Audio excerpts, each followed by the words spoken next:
नमस्कार, आपके साथ मैं हूं सुमेरा खान। सत्ता के सभी न्यूज मित्रों का स्वागत है। पहले सत्ते पे सत्ता यानी 7 खबरें और दिलचस्प जानकारियां। मोदी सरकार के तीसरे कार्यकाल का आज 1 वर्ष पूरा हुआ है। इस अवसर पर बीजेपी अध्यक्ष जेपी नड्डा ने प्रेस कॉन्फ्रेंस की। उन्होंने पिछले 11 वर्षों में मोदी सरकार की उपलब्धियों और अच्छी नीतियों का जिक्र किया। उन्होंने कहा कि मोदी सरकार में विकसित भारत की नींव मजबूत हुई है। वहीं कांग्रेस ने कटाक्ष करते हुए कहा कि झूठे वादों के 11 साल पूरे हो चुके हैं। सत्ता में आज राजा हत्याकांड में आरोपी सोनम का सच आपके सामने रखेंगे। इस मामले में 4 आरोपी गिरफ्तार हो चुके हैं। सोनम की प्रेमी राज को हत्या का मास्टरमाइंड बताया जा रहा है। राजा रघुवंशी की मर्डर मिस्ट्री में कई ट्विस्ट हैं, कई कहानियां हैं, कई सवाल भी हैं। पिछले 3 दिनों से अमेरिका जल रहा है। अमेरिका के लॉस एंजलिस में आग लगाई जा रही है। पुलिस पर पत्थर फेंके जा रहे हैं। वहीं पुलिस प्रदर्शनकारियों पर आंसू गैस के गोले दाग रही है। अवैध प्रवासियों पर एक्शन के बाद अमेरिका में हिंसक विरोध प्रदर्शन की पूरी कहानी आपको बताएंगे। सत्ता में बात होगी वायुसेना की बढ़ती स्वदेशी शक्ति की। बहुत जल्द वायुसेना को 3 मॉडर्न आई स्टार स्पाई एयरक्राफ्ट मिलेंगे। इसकी तैयारी पूरी हो चुकी है। आपको बताएंगे कि ये एयरक्राफ्ट दुश्मन रडार और दुश्मनों के ठिकानों का पता लगाने और नष्ट करने में बेहद कारगर साबित हो सकते हैं। सत्ता के न्यूज मित्रों को अंतरिक्ष वाला शुभ समाचार भी दे दें। कल अंतरिक्ष यात्री शुभांशु शुक्ला एक्सियोम मिशन 4 के तहत इंटरनेशनल स्पेस स्टेशन जाएंगे। एक्सियोम मिशन 4 में 4 देशों के 4 एस्ट्रोनॉट 14 दिन के लिए स्पेस स्टेशन जाने वाले हैं। शुभांशु आईएसएस पर जाने वाले पहले और स्पेस में जाने वाले दूसरे भारतीय होंगे। आज मुंबई में एक बड़ा हादसा हुआ। लोकल ट्रेन से गिरकर 5 लोगों की मौत हो गई। इस हादसे की वजह से कुछ देर के लिए लोकल ट्रेनों का संचालन भी प्रभावित हुआ। बताया जा रहा है कि ट्रेन में इतनी ज्यादा भीड़ थी कि यात्री दरवाजे पर लटक कर सफर कर रहे थे। इसी दौरान यह हादसा हुआ है। सत्ता के न्यूज मित्रों को गर्मी वाला अपडेट भी दे दें। दिल्ली में पिछले कुछ दिनों से भीषण गर्मी देखने को मिल रही है। मौसम विभाग ने 7 दिन का पूर्वानुमान जारी किया है। इसके अनुसार दिल्ली में तापमान 45 डिग्री तक पहुंच सकता है। 12 जून से हल्की राहत मिलने की उम्मीद है। शुरुआत करते हैं लेकिन ट्रंप की सरकार की इमिग्रेशन नीति के खिलाफ अमेरिका में भड़क रहे शोले से। आगजनी, पथराव और हिंसा वाला ये वीडियो ट्रेलर अमेरिका में लगी आग की कहानी को बता रहा है और ये भी बता रहा है कि खुद को सुपर पावर समझने वाला अमेरिका कैसे पिछले कुछ दिनों से सुपर संकट का सामना कर रहा है।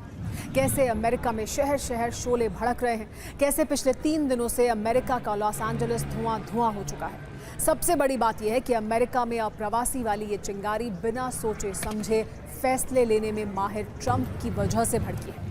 सत्ता में सभी न्यूज मित्रों ने अमेरिका में लगी इस आग का पूरा हम सच बताएंगे। आग की ये तस्वीरें ट्रंप के कमजोर हो रही पकड़ को बखूबी बयां कर रही हैं और ये बता रही हैं कि कैसे कुछ प्रदर्शनकारियों के आगे खुद को सुपर पावर समझने वाला अमेरिका नतमस्तक है।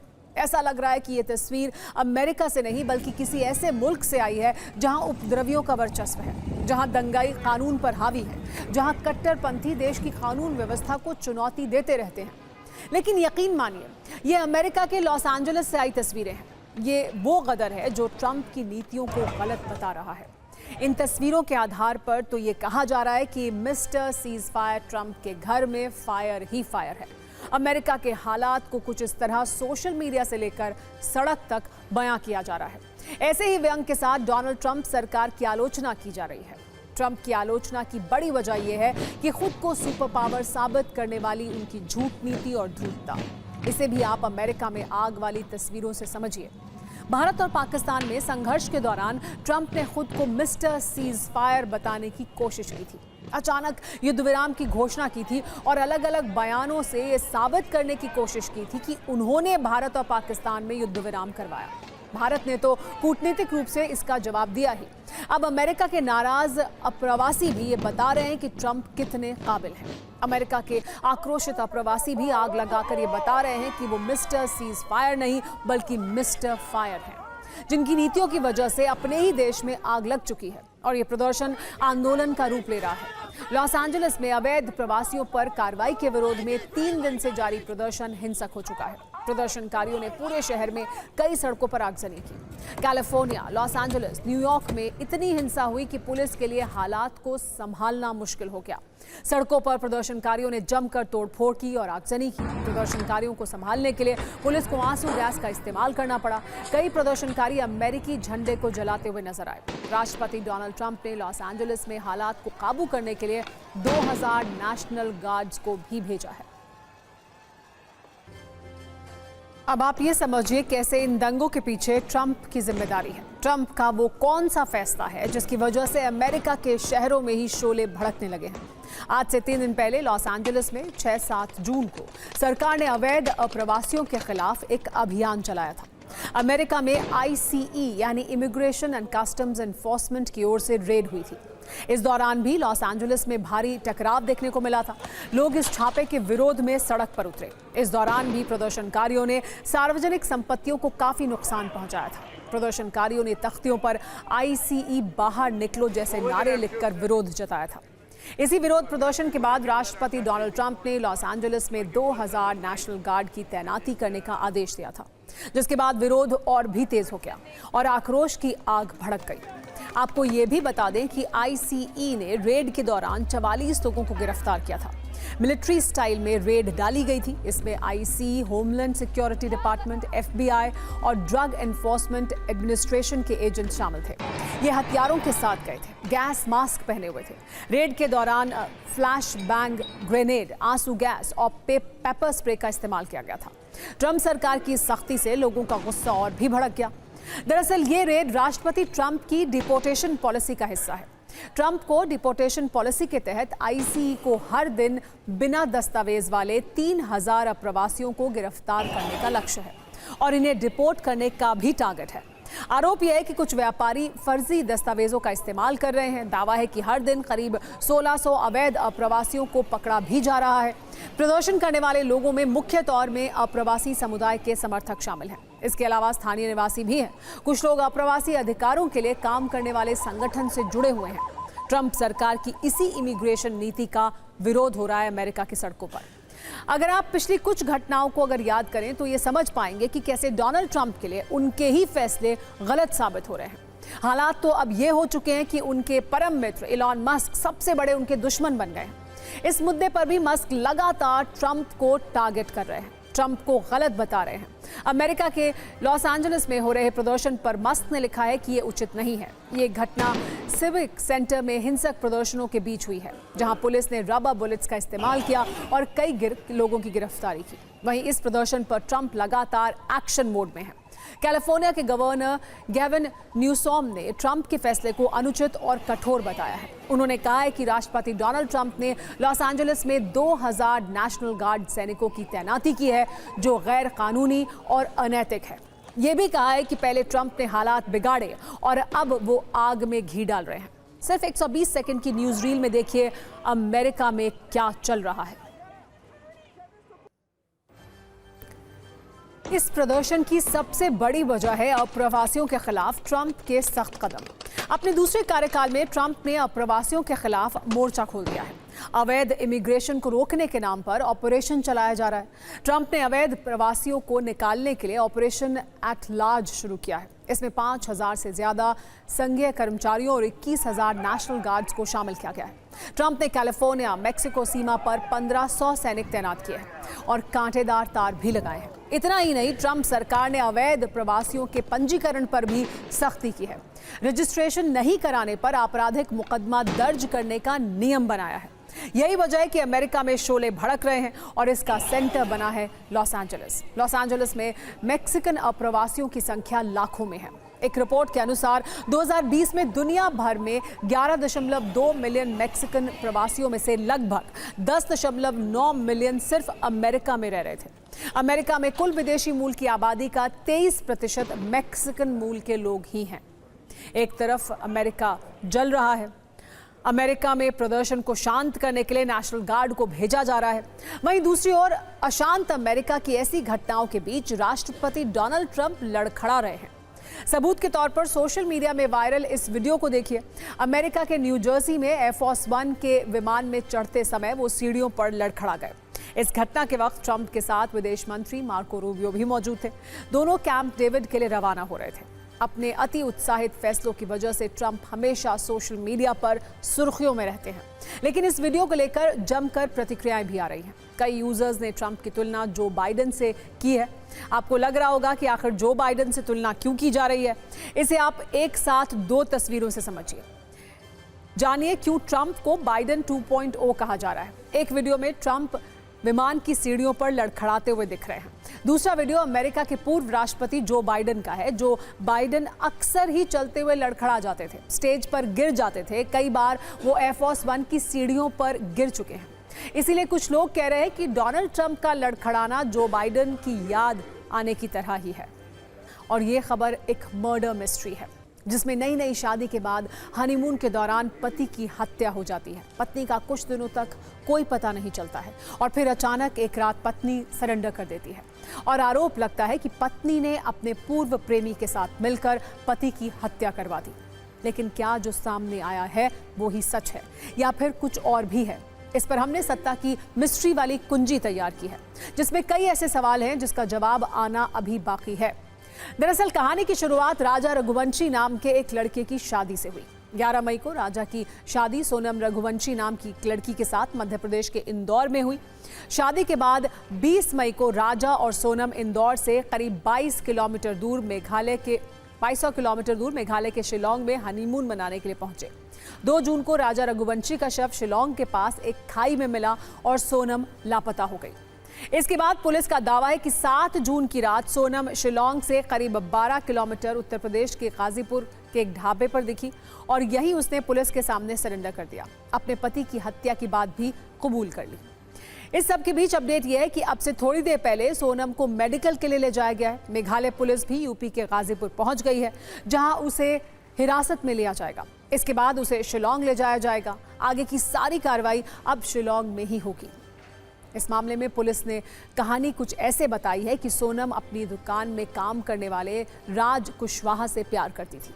उसने परिवार की सख्ती के कारण राजा रघुवंशी से शादी तो कर ली, लेकिन शादी के कुछ दिन बाद उसने राजा के मर्डर का प्लान बना लिया। फिर उसे हनीमून पर मेघालय ले गई, जहां राज कुशवाहा और उसके 3 साथी आकाश, विशाल और आनंद के साथ मिलकर सोनम ने राजा रघुवंशी की हत्या कर दी और जब वो अपना अपराध संभाल नहीं पाई तो सरेंडर कर दिया।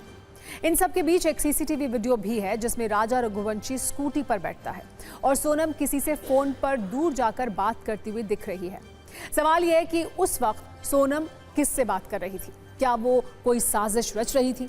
ये वो वीडियो है जब सोनम और उसका पति राजा आखिरी बार दिख रहे हैं। कुल मिलाकर जो निकलकर अभी तक सामने आया है उसके मुताबिक शादी इंदौर में, हत्या शिलोंग में और सरेंडर वाली कहानी गाजीपुर में हुई। दावा है कि 7 मई की रात सोनम बदहवास स्थिति में गाजीपुर के एक ढाबे पर पहुंची। यहां सोनम ने ढाबे वाले के मोबाइल से अपने भाई को फोन किया। कुछ ही देर बाद सोनम के भाई ने वापस ढाबे वाले को कॉल किया। सोनम के भाई ने ढाबे वाले से अपनी बहन से बात कराने के लिए कहा। इसके बाद सोनम के भाई ने ढाबे वाले से कहा कि वो पुलिस को सोनम की जानकारी दें। जानकारी मिलने के बाद गाजीपुर पुलिस ढाबे पर पहुंची और उसी रात सोनम को हिरासत में ले लिया, जिसकी सूचना मेघालय पुलिस को भी दे दी गई। अब तक अपडेट यह है कि सभी आरोपी सोनम, राज, आकाश, विशाल और आनंद पुलिस की गिरफ्त में हैं। पूछताछ के बाद तस्वीर और साफ होगी। एक बार सुनिए कि पुलिस ने क्या बताया और सोनम ने जिस ढाबे वाले के फोन से अपने भाई को कॉल किया था वो क्या कह रहा है। इसके बाद फिर कुछ अधूरे सवाल हैं, उस पर भी हम फोकस करेंगे।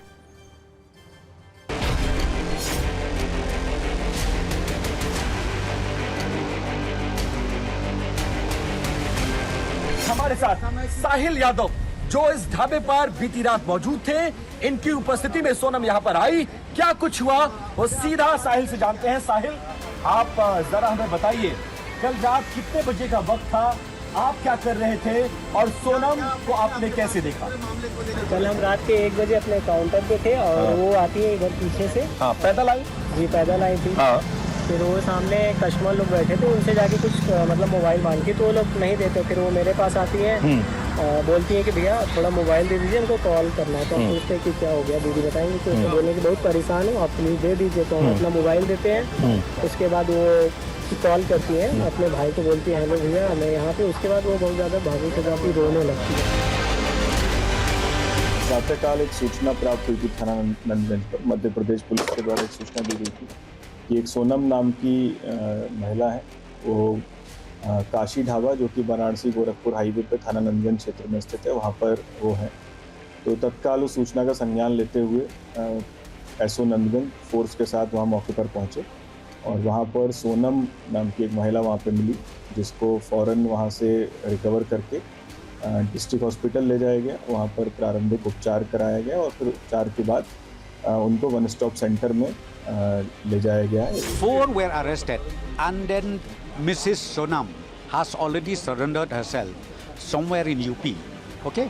And then altogether is 5 people. Altogether is 5 people and we have arrested, and now we are in the process of bringing back to Shillong for further investigation. Ghazipur police ने सोनम रघुवंशी को बरामद किया और उन्हें तत्काल हॉस्पिटल ले गए, जहां उनकी मेडिकल जांच की गई। उसके बाद वन स्टॉप सेंटर पर सोनम रघुवंशी को भेजा गया है।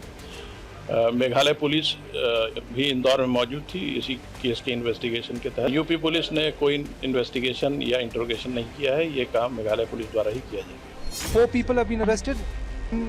The woman, she's in Ghaziabad, Ghazipur.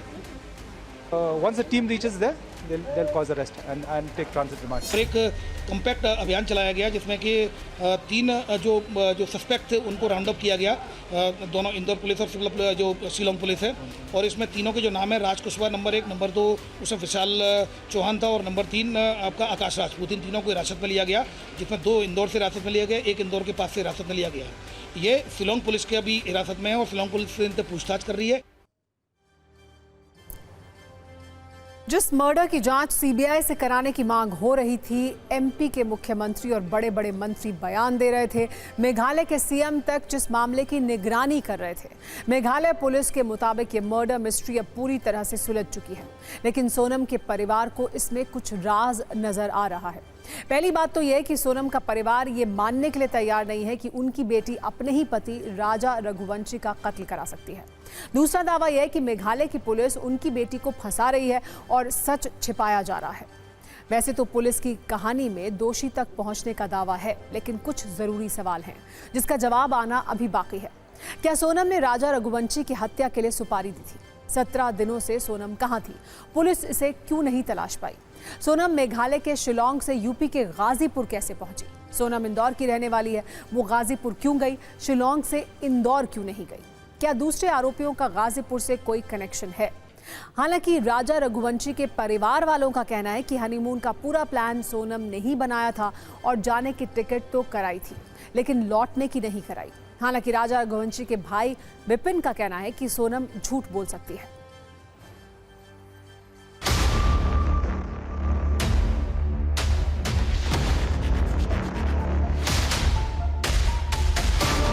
जिसने भी हत्या करवाई उससे कड़ी से कड़ी सज़ा मिलना चाहिए। मेरा बच्चा किस हालत में था, कैसा तड़पा था, और अगर वो सोनम उससे इतना प्यार करती थी तो वो राजा को छोड़ के इस हालत में नहीं जा सकती थी। और सोनम सुरक्षित कैसी है? सोनम के ऊपर एक खरोच क्यों नहीं आया? तो 3 थे, 4 जने थे, 5 जने, 6 जने, जो भी उनकी टीम थी, उनको सबको कड़ी से कड़ी सज़ा मिलना चाहिए। सहमति से हुई थी? हाँ, सहमति से हुई। अच्छा, पहले से जानते थे आप लोग एक दूसरे को? मतलब राजा रघुवंशी नहीं जानते हैं, मतलब समाज में तो कितनी सारी रिश्तेदारी निकली हमारी। अच्छा। और वैसे रघुवंशी रिश्ता हमारा है, उस पर बात हुई थी, वो सब गए, वो भी सब लोग आए, हम भी सब लोग गए। हाँ। और ऐसे नहीं 10-10, 15-15 बार आए गए, सब हुआ हमारा। हाँ। ऐसा थोड़ी कि खाली एक ही बार में हमने शादी कर दी। सोनम को पसंद थे? हाँ, पसंद था। हमने पूछा लड़का पसंद है? बोले हाँ। इस मामले में पुलिस का पूरा 100% हाथ है। हो सकता है पुलिस वाले ने ये कांड करके नहीं उसको बच्चे को वहाँ फेंक दिया हो। सर, अभी भी आप सीबीआई जांच की मांग करेंगे? बिल्कुल 100%, क्योंकि इतने दिनों से लगातार आप लोग सीबीआई की मांग कर रहे थे, लेकिन अब जब मेघालय के डीजीपी ऑफिसर्स ने वाकई उस पर सोनम पे आरोप लगा दिया है, मध्य प्रदेश के कुछ लोग भी उसमें पाए गए हैं, तो अब क्या आपका कहना है इस पर? देखो, कल तक तो कोई मेरे को ऐसा सुराग नहीं मिला था कि मध्य प्रदेश के हैं, कांटे नहीं है, और मध्य प्रदेश के लोग वहाँ कैसे पहुंचे कैसे नहीं पहुंचे, ये तो पुलिस के काम है ना। ये पुलिस द्वारा जो बताया जा रहा है, राज कुशवाहा नाम का जो व्यक्ति है वो सोनम का उसका अफेयर था 5 साल से। बाकी मेरा मानना इसमें यह है तो सोनम का उसका अफेयर था कभी, तो इस प्रकार से इसको मारना नहीं चाहिए था। अब आप लोग क्या कार्रवाई चाहते हैं? हाँ देखिए, इसमें सोनम गलत कभी सोनम का फांसी होना चाहिए। और अब राजनीतिक सत्ता की बात करते हैं, जिसमें नरेंद्र मोदी सरकार के तीसरे कार्यकाल का 1 वर्ष पूरा हो गया और तीनों कार्यकाल को मिलाकर नरेंद्र मोदी सरकार ने अपने 11 वर्ष पूरे कर लिए हैं। प्रधानमंत्री नरेंद्र मोदी ने अपनी सरकार की उपलब्धियों पर आज एक वीडियो रिलीज किया, जिसमें आंकड़ों के जरिए ये बताया गया कि 11 वर्ष में उन्होंने और उनकी सरकार ने देश के लिए क्या किया। अपने सोशल मीडिया पोस्ट में पीएम मोदी ने अपने कार्यकाल को #11 years of सेवा का नाम दिया। वैसे 2024 में बहुमत से चूकने के बाद लगातार तीसरी बार सत्ता में लौटी नरेंद्र मोदी की सरकार के पहले 1 वर्ष को 2 हिस्सों में बांटा जा सकता है। पहले हिस्से में सरकार ने 12 लाख रुपए तक के इनकम टैक्स को फ्री करने का एक बड़ा फैसला लिया था, जबकि पहले वर्ष के दूसरे हिस्से में संसद में वक्फ कानून पास कराना, पहलगाम हमले के बाद पाकिस्तान जाने वाली सिंधु नदी के पानी को रोकना, जातीय जनगणना कराने का फैसला करना और आतंकी हमले का बदला लेने के लिए ऑपरेशन सिंदूर जैसे बड़े फैसले लिए गए, जिसमें पाकिस्तान के अंदर घुसकर 9 आतंकी ठिकाने तबाह किए गए। इसमें 100 से ज्यादा आतंकी मारे गए। मोदी 3.0 के 1 वर्ष पूरे होने पर बीजेपी ने आज से संकल्प से सिद्धि तक नाम से विशेष जनसंपर्क अभियान शुरू किया है। बीजेपी अध्यक्ष जेपी नड्डा ने आज प्रेस कॉन्फ्रेंस करके 11 वर्षों में मोदी सरकार के बड़े फैसले की जानकारी भी दी। इन सब के बीच लोकसभा में नेता विपक्ष राहुल गांधी ने मोदी सरकार के 11 वर्ष पूरे होने पर कटाक्ष किया। उन्होंने सोशल मीडिया पर लिखा कि जब मोदी सरकार 11 साल की सेवा का जश्न मना रही है, तब देश की हकीकत मुंबई से आ रही दर्दनाक खबर में दिखती है।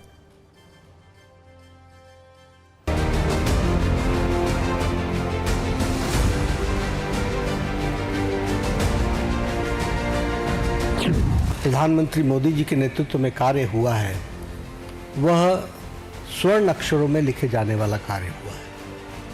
It should be written in golden words, in golden letters, क्योंकि जो काम हुआ है वह अकल्पनीय और अद्वितीय। 11 साल की उपलब्धि नहीं है, बल्कि लगभग 9 साल उत्तर प्रदेश की भी उपलब्धि को जोड़ना चाहिए। तो 20 साल की उपलब्धि क्या है? 11 साल और 9 साल मिला दें, 20 साल में जो अन्याय हो रहा है उसकी आप कल्पना नहीं कर सकते हैं।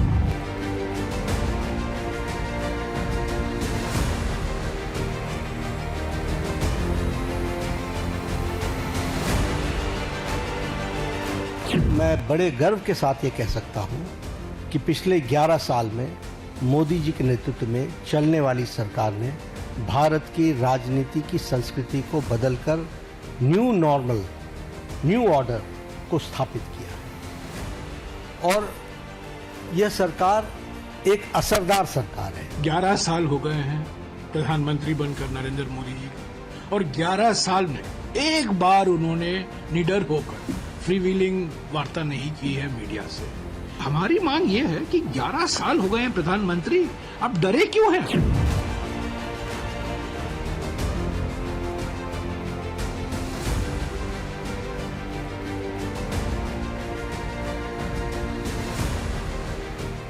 That government before 2014 was full of corruption.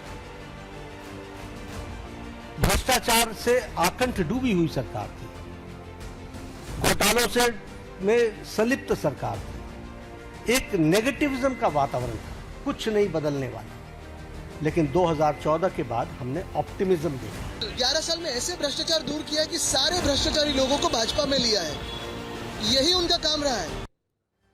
वैसे मोदी सरकार के ऑपरेशन सिंदूर की चर्चा दुनिया भर में हो रही है और एक चर्चा और काफ़ी ज़्यादा है, वो AIMIM के सांसद असदुद्दीन ओवैसी के फायर की है। सर्वदलीय डेलीगेशन के साथ विदेश गए ओवैसी के तथ्यों और तर्कों से पाकिस्तान आज तक परेशान है।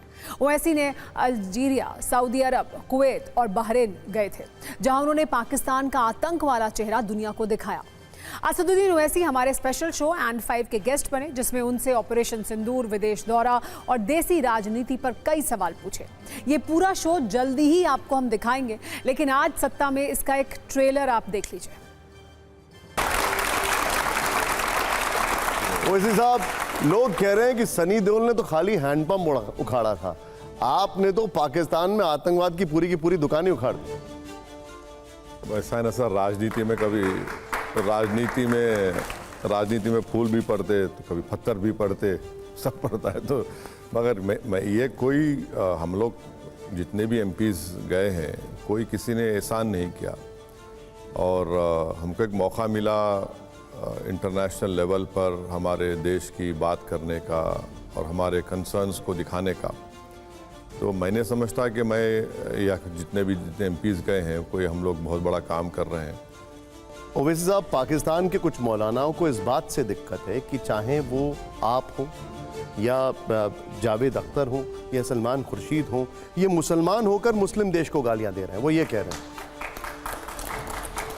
नहीं, वो मुसलमान हैं ज़रूर मत, मुसलमान देश कहाँ है, वो कहाँ है भाई? अगर आप अपने ही मुल्क में बड़े बड़े टेररिस्ट ऑर्गेनाइजेशन को आप पनाह देते हैं और उनको आप कहते हैं कि तुम मार सकते, आप ही के देश में आप शियाओं की मस्जिदों पे हमला करते, आप ही के देश में अगर कोई मिलादुन्नबी सल्लल्लाहु अलैहि वसल्लम महफिल हो रही तो वहाँ पर आप हमला हो जाता है, आप ही के देश में बलूचियों पर जुल्म हो रहा है और ये प्रोपेगेंडा है। भाई भारत में क्या किसी फॉरेन टेररिस्ट ऑर्गेनाइजेशन के टेररिस्ट कैंप्स हैं? नहीं है। बताइए कोई टेररिस्ट कैंप है क्या? नहीं है। तो पाकिस्तान का ये क्लेम रॉन्ग है कि हम मुसलमान देश हैं, हम ऐसा कर रहे हैं। मैं नहीं मानता उस बात को, बल्कि पूरे विश्व में अगर आप एग्जैक्टली कुरान और प्रॉफिट मोहम्मद सल्लल्लाहु अलैहि वसल्लम की तालीमात को देखें तो बहुत कम ऐसे कंट्रीज हैं जो प्योरली इस्लामिक हैं, उनको मुस्लिम बोल सकते हैं आप। और सत्ता में अब आपको हिंदुस्तान की स्वदेशी शक्ति से परिचय कराते हैं।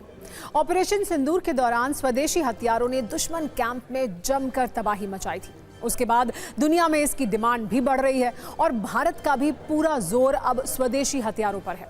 ऐसे में भारत का स्वदेशी हथियारों का जखीरा बढ़ता जा रहा है। बहुत जल्द वायुसेना को 3 मॉडर्न आई स्टार मिलने वाले हैं, जो स्पाई एयरक्राफ्ट हैं। खास बात यह है कि इसके अंदर स्वदेशी सिस्टम लगा है। इसका प्रस्ताव रक्षा मंत्रालय इसी महीने होने वाली हाई लेवल मीटिंग में मंजूरी के लिए रखेगा। प्रोजेक्ट की लागत 10,000 करोड़ रुपए की है। एयरक्राफ्ट मिलने के बाद भारत अमेरिका, ब्रिटेन और इजराइल जैसे देशों में शामिल हो जाएगा जिनके पास ये टेक्नोलॉजी है। अब आपको मॉडर्न आई स्टार से परिचय भी करवा देते हैं। नाम है आई स्टार, इसके हर अक्षर का मतलब है और दुश्मन के लिए गंभीर संकेत भी है। इसे आप ऐसे समझिए: intelligence, surveillance, target, exhibition, reconnaissance, मतलब दुश्मन के ठिकानों की निगरानी से लेकर टारगेट तबाह करने में ये पूरी तरह से माहिर है। आपको बताते हैं इसका इस्तेमाल कैसे होगा और ये कैसे दुश्मन के ठिकानों को नष्ट करेगा। इससे खुफिया जानकारी मिलेगी, दुश्मन के जमीनी ठिकानों की सटीक जानकारी मिलेगी, दुश्मन के रडार स्टेशन की सटीक जानकारी भी मिलेगी, दुश्मन के एयर डिफेंस सिस्टम की जानकारी मिलेगी जो सटीक होगी। ये किसी भी मौसम में काम करने में सक्षम है।